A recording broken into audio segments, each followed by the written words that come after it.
insanları ne diyeyim, grupları birbirine düşürmek de böyle kararlar. Bu iyi bir şey değil.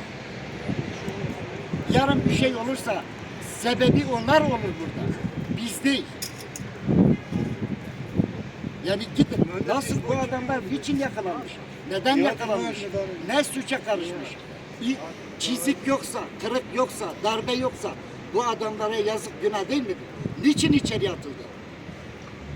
Yani biz zenginlere mi hizmet edeceğiz?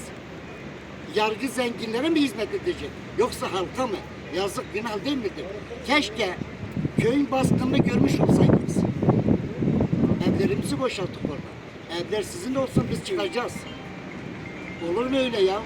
Savcının kararı olmadan, savcının yazısı olmadan kimler yapıyor bunu? Tepkimiz bundan dolayı.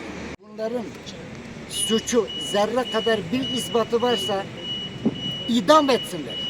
İçeri atmasınlar, idam etsinler. Ama yok. Bu devletin kişilere hizmet etmesi, Hakkari adına konuşuyorum. Hakkari'deki yargı kişiler adına hizmet etmesi bu halka, tek bizlere değil, tüm halka yazık, günahtır. Tüm bu millete yazık, günahtır. Yarın bizler buradayız. Bizden sonra da gene mağdur bir grup gelebilir buraya. Yeter, buna son verin. Çağırın başsavcıya, savcıya, başkana, hakime. Baksınlar, bu dosyayı araştırsınlar. Hukuksuz bir yargılama.